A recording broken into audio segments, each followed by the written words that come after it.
mini-hydraulique, c'est utiliser l'énergie donnée par l'eau potable pour la transformer en énergie électrique. On retrouve comme pour la grande hydraulique, un petit bassin au sommet, une conduite, une turbine qui transforme l'énergie hydraulique en énergie mécanique, et après on a un générateur qui transforme l'énergie de l'eau en électricité. Entre le grand et le petit, il n'y a pas de différence si ce n'est la taille. Après, on a toujours une prise d'eau, une galerie, une conduite, une roue Pelton, un alternateur et l'évacuation d'énergie et tous les services accessoires qui vont autour de ça. Mais c'est très similaire.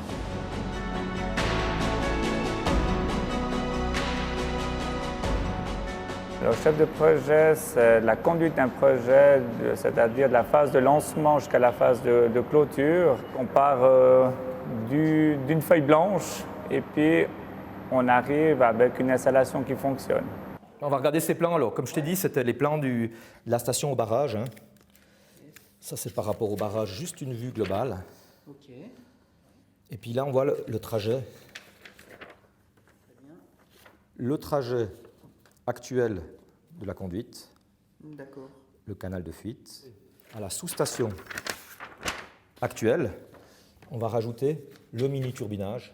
Alors, il y a deux phases. Il y a la phase de développement, de construction, où là, tous les corps de métier de Transénergie sont mobilisés. On a, pour la sortie d'énergie, la distribution.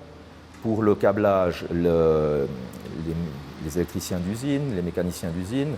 Le développement, il y a mes collègues automaticiens qui pilotent la machine et moi-même qui réalise la mécanique.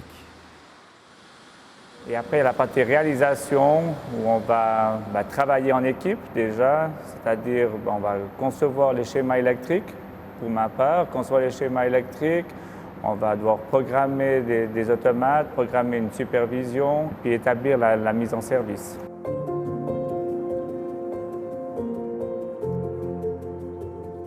Le lien avec la mini-hydraulique est que moi je dois faire les schémas électriques pour les installations de mini-hydraulique, donc tout ce qui est de la partie commande et de la partie puissance de la machine.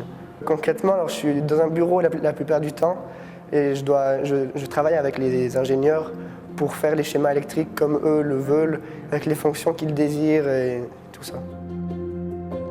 Le rôle des automaticiens, c'est de piloter la machine.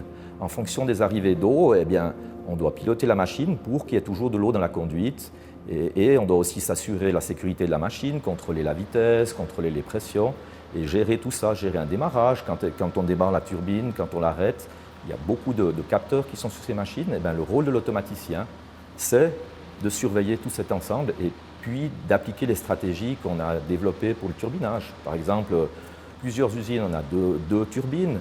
À un moment, on décide de passer d'un petit groupe à un grand groupe parce qu'on a beaucoup d'eau. Par exemple, il y a des variations saisonnières, le printemps et l'été. Et là, on a une grosse variation de débit.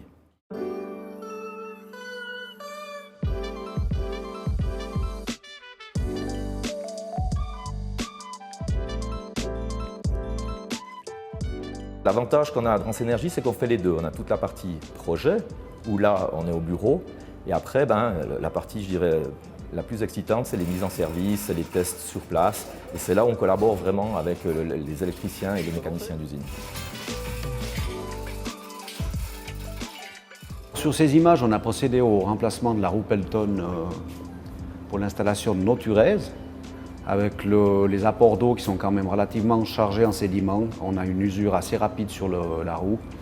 Et puis au bout de quelques heures, de quelques centaines d'heures même, ça nécessite d'être remplacé. Pour moi qui suis plus dans le côté terrain, la première chose qui se passe, c'est qu'on prend contact avec moi au moment où est-ce que les travaux vont vraiment démarrer. Et puis après, mon rôle, justement, comme électricien, c'est de m'occuper un petit peu des commandes, des fournitures, et puis d'aller mettre en place et commencer l'installation jusqu'à la finaliser. Donc on voit bien, comme tu me l'as dit avant, l'usure qui est irrégulière sur chaque partie ici. Ouais. Ici, là, on voit que ça a été usiné par certainement un auget qui a été dévié, puis ça fait une amorce de rupture, propagation de fissures, c'est un peu trop dangereux. Donc là, on voit que le profil touche les deux côtés, alors que si on regarde sur l'autre, on voit que l'arête du milieu est 2-3 mm plus haut.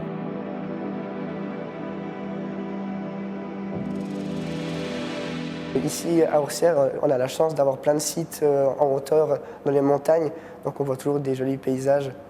Alors je trouve ça toujours assez cool parce que ça fait du bien de sortir du bureau de temps en temps, de prendre un peu l'air.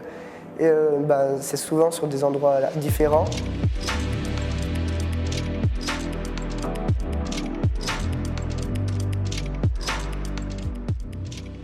Le cas de Champéry, c'est qu'on a fait un service, hein.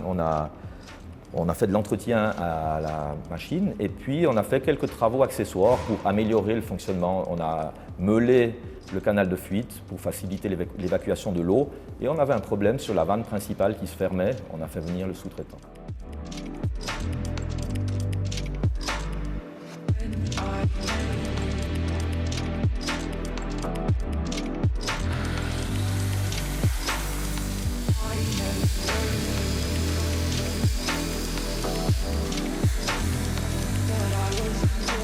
Ce qui me plaît, c'est qu'on ne fait pas tous les jours la même chose non plus, c'est vraiment de voir différentes choses.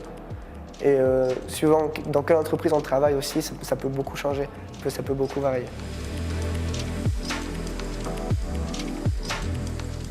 C'est varié, c'est-à-dire qu'un jour, je suis peut-être appelé pour traiter des parties administratives, traiter des parties gestion de projet. C'est-à-dire que je suis au bureau et puis le lendemain, il faut aller dépanner une machine, il faut aller sur un aménagement pour effectuer une mise en service et puis on met les salopettes et puis on va sur le lieu.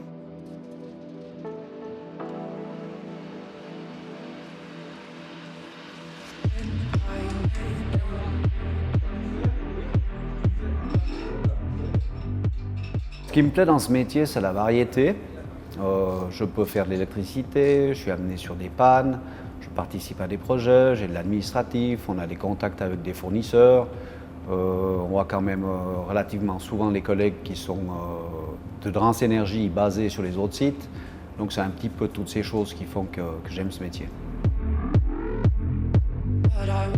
Énormément de projets là, on a mis en service 4 centrales mini-hydrauliques en l'espace de 5 ans. Et on a des projets en cours pour le développement sur des réseaux d'eau potable ou pour des projets d'irrigation.